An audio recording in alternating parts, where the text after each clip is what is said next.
Welcome to our channel. Today we how to transfer files into Adobe Premiere Pro, complete guide step by step clearly. To transfer files into Adobe Premiere Pro, start by launching the application. Once opened, create a new project or open an existing one. Navigate to the project panel, which is usually located in the lower left corner of the workspace. Right-click in the project panel to open the context menu. Select Import from the menu to open the file browser. Alternatively, you can use the keyboard shortcut Ctrl+I on Windows or Command+I on Mac. In the file browser, navigate to the location of the files you want to import. Select the files you wish to transfer. You can hold the Control key on Windows or Command key on Mac to select multiple files.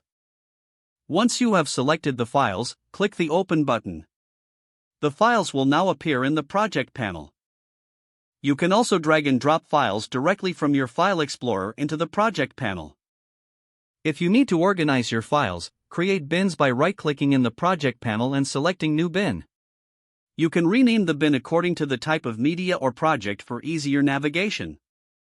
After importing, you can see the files listed in the project panel. To use a file in your timeline, simply drag it from the project panel to the timeline area. If your files are in different formats, ensure that they are compatible with Adobe Premiere Pro. For optimal performance, consider creating proxies for high-resolution files. You can create proxies by right-clicking on the file in the project panel and selecting Proxy, then Create Proxies. Follow the prompts to set up your proxies for smoother editing. Once your files are in the timeline, you can begin editing and arranging them as needed. Regularly save your project to avoid losing any work. To export your completed project, go to the File menu and select Export followed by Media. Choose the desired settings and format before clicking Export. By following these steps, you can easily, if the page does not load, refresh the browser or try again in a private or incognito window.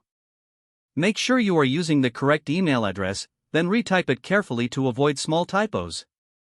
If your password is not accepted, use the reset option and create a new strong password you can remember. Check your spam folder for verification or security emails, then complete any requested confirmation steps. Enable two-factor authentication if available to improve account security and reduce unauthorized access risk.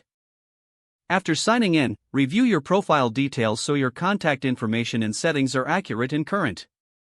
If you see an error message, note it down and try again after restarting your device and internet connection.